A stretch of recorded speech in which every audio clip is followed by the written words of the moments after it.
మిత్రులారా, ప్రశాంతంగా కూర్చుందాం. కేవలం శ్వాస మీద ధ్యాస. ప్రతిరోజు ధ్యానాభ్యాసం అనేటువంటి ఈ కార్యక్రమం లోపల మనం చక్కగా 81 నిమిషాల సాధన చేస్తున్నాము. అదేవిధంగా నిరంతరము నేర్చుకుంటున్నాము. నిరంతరము నేర్చుకోవడం అనేది విజ్ఞానానికి తొలిమెట్టు.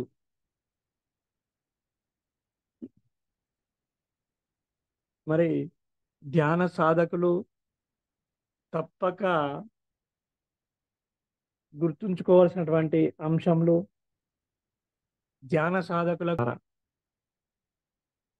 హాయిగా కూర్చుందాం, ప్రశాంతంగా కూర్చుందాం. ధ్యాన సాధకులకు ఉండకూడని అతి ముఖ్యమైనటువంటి లక్షణము భయం.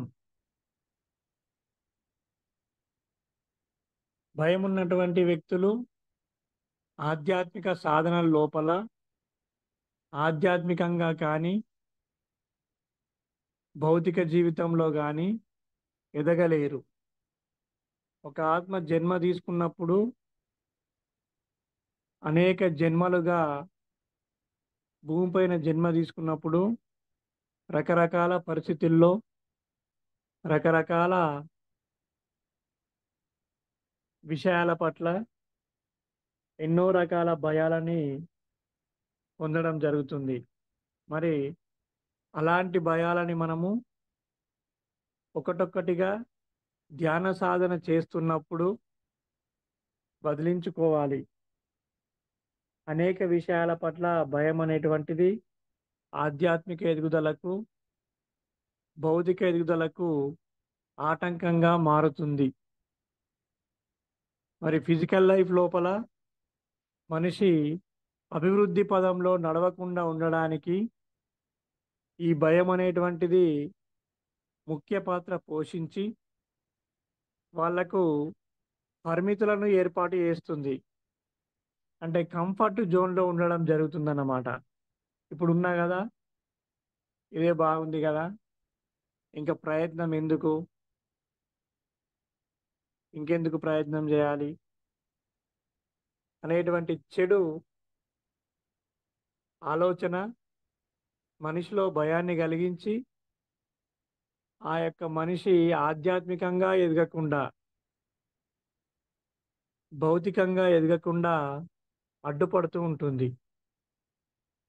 మరి మనం డైలీ మెడిటేషన్ ప్రాక్టీస్ చేసినట్లయితే ఎన్నో జన్మలుగా మన వెంట తెచ్చుకుంటున్నటువంటి భయాలు తొలగిపోవడం జరుగుతుంది. అది సరి అయిన సాధన చేసినప్పుడు మాత్రమే. అదేవిధంగా మరి సాధన చేస్తున్నటువంటి క్రమంలో వ్యక్తులకు ధ్యానం ద్వారా జ్ఞానము, అనుభవాల ద్వారా జ్ఞానం రావడం జరుగుతుంది. మరి ఆ జ్ఞానము పరిమిత జ్ఞానంగా ఉండి బ్రాడ్ మైండెడ్గా కాకుండా సంకుచిత మనస్తత్వంగా ఉండి ఆ సంకుచిత మనస్తత్వాన్ని తొలగించుకోకుండా నాకు తెలిసిందే జ్ఞానము అనేటువంటి భ్రమ లోపల చాలామంది సాధకులు ఇరుక్కపోవడం జరుగుతుంది. ఒకటవది భయంలో, రెండవది పరిమిత జ్ఞానంలో. మరి ఏముంది, ధ్యానం చేయాలి, శాకాహారి ఉండాలి, పిరమిడ్ యొక్క శక్తిని వాడుకోవాలి, అహింసో పరమో ధర్మ యద్భావం తద్భవతి కృషితో నాస్తి దుర్భిక్షం, రకరకాల నో డాక్టర్ నో మెడిసిన్, రకరకాల మాటల దగ్గర పరిమితంగా ఆగిపోవడం జరుగుతుంది. పరిమిత జ్ఞానం అనేటువంటిది అత్యంత ప్రమాదకరం.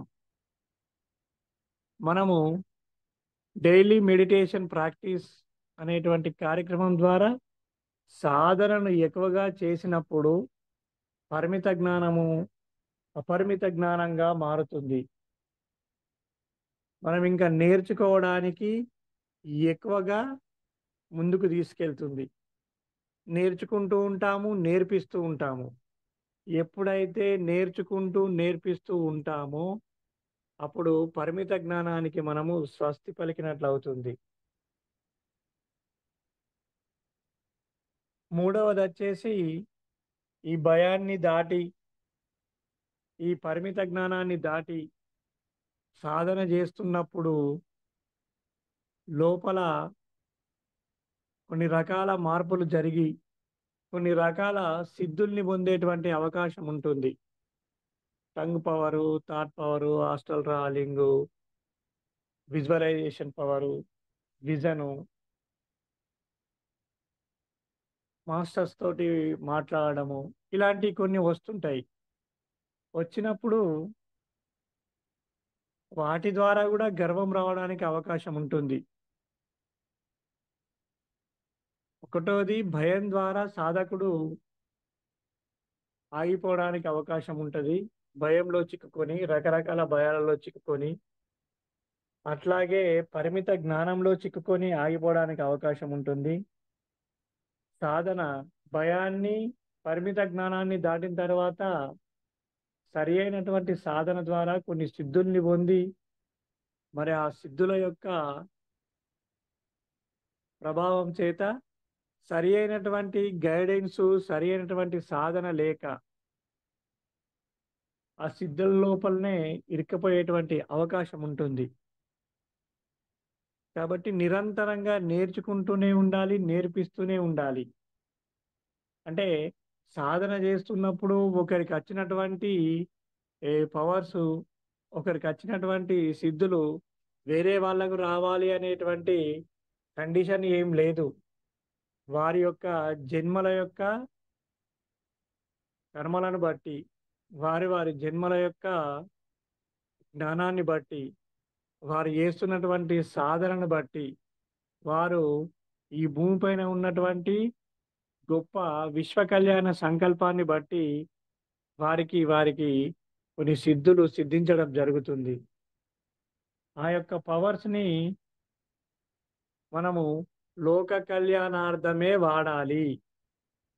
అప్పుడే వాటికున్నటువంటి శక్తి మరింత పెరుగుతుంది. కొందరు స్వీయ వ్యక్తిగత ప్రయోజనాల రీత్యా వారికచ్చినటువంటి సిద్ధుల్ని వాడుకోవడం జరుగుతుంది. ఆ విధంగా వాడుకున్నప్పుడు సిద్ధుల యొక్క ప్రభావం తగ్గి, వారికి ధ్యానమే కుదరకుండా జరిగినటువంటి అనేక సందర్భాలుంటాయి. మొదటికే మోసం జరిగేటువంటి సందర్భాలుంటాయి. కాబట్టి వచ్చినటువంటి సిద్ధులను స్వీయ కళ్యాణంతో పాటుగా లోక కళ్యాణానికి గూడా వినియోగించాలి. స్వీయ కళ్యాణమే మాత్రమే గాకుండా లోక కళ్యాణానికి వినియోగించినప్పుడు ఆ పవర్స్‌ని వారి యొక్క ఆధ్యాత్మికత ఉన్నతి, భౌతిక ఉన్నతి ఎంతగానో ఉంటుంది. మరి పరిమిత జ్ఞానం నుండి అపరిమిత జ్ఞానానికి వచ్చినప్పుడు భౌతికంగా గూడా మనిషి ఎంతో ఎదగగలుగుతాడు. కాబట్టి ఈ విషయాల్ని మనము సాధకుడు దృష్టిలో ఉంచుకోవాలి. అదే విధంగా సాధన చేస్తున్నప్పుడు మరో భయం, అందరికీ సహజంగా ఉండేటువంటి భయం ఏంటంటే మృత్యువు భయం. వృద్ధాప్యం అంటే భయం. ఈ భయాన్ని కూడా తొలగించుకోవాలి. కన్ను మూస్తే మరణం, కన్ను తెరిస్తే జననం అని ఒక కవి చెప్పడం జరిగింది. కాబట్టి శరీరం మట్టి కుండ లాంటిది. ఆత్మ ఈ శరీరంలో ఉన్నటువంటి నిత్య సత్యమైనటువంటి ఒక విశ్వమూల చైతన్యము అనేటువంటి స్పృహలో, అవేర్‌నెస్‌లో ఎప్పుడు గూడా ఉండాలి. మరి ఈ 4 గూడా సక్రమంగా జరగాలి అంటే ప్రతి రంగంలో ఎవరో ఒకరు ఎక్స్‌పర్ట్ అనేటువంటి వాళ్ళు ఉంటారు. ఆ రంగంలో గొప్ప సాధన చేసినటువంటి వ్యక్తులు ఉంటారు. అలాంటి వ్యక్తులతో మనము సాంగత్యాన్ని కలిగి ఉన్నట్లయితే స్నేహాన్ని కలిగి ఉన్నట్లయితే ఈ 4 దశల లోపల సాధకుడు ఏ దశలో ఉన్నా కానీ వారు గుర్తించి సరి అయినటువంటి మార్గంలో ప్రయాణించడానికి కావలసినటువంటి సమాచారాన్ని అందించడం జరుగుతుంది. మరి భయాన్ని పోగొట్టుకున్న తర్వాత, అపరిమిత జ్ఞానం వచ్చిన తర్వాత, రకరకాల సిద్ధులు వచ్చిన తర్వాత, నాకు ఇంకా ఎవరితో పనేంటి అనేటువంటి గర్వం వచ్చినప్పుడు వారు అక్కడే ఆధ్యాత్మికంగా, భౌతికంగా ఆగిపోవడం జరుగుతుంది. కాబట్టి ఆధ్యాత్మికత అనేటువంటిది సముద్రం లాంటిది. మనం దాంట్లో ఎంత నేర్చుకున్నా ఇంకా నేర్చుకోవడానికే ఉంటుంది. కాబట్టి నిరంతరం నేర్చుకుంటూనే ఉండాలి. డైలీ మెడిటేషన్ ప్రాక్టీస్, నిరంతరము నేర్చుకోవడము, ఆచరించడము, నేర్పించడము అనేటువంటి సూత్రం పైన పనిచేస్తుంది మిత్రులారా. హాయిగా కూర్చుందాం, ప్రశాంతంగా కూర్చుందాం, కేవలం శ్వాస మీద ధ్యాస. ఈరోజు మనము డైలీ మెడిటేషన్ ప్రాక్టీస్ అనేటువంటి ఈ కార్యక్రమం లోపల ఆధ్యాత్మిక సాధకుడికి ఆటంకంగా ఉండేటువంటి అంశాల గురించి, ఆధ్యాత్మికంగా ఎదగకుండా అడ్డుపడేటువంటి విషయాల గురించి చర్చించుకోవడం జరిగింది. మరి ఇంత చక్కటి లోక కళ్యాణంలో భాగంగా మన స్నేహితుల్ని, మన మిత్రుల్ని, మన బంధువుల్ని అందరినీ హాజరుపరుద్దాం. విశ్వ కళ్యాణంలో భాగస్థులవుదాం. హాయిగా కూర్చుందాం మిత్రులారా, ప్రశాంతంగా కూర్చుందాం, కేవలం శ్వాస మీద ధ్యాస.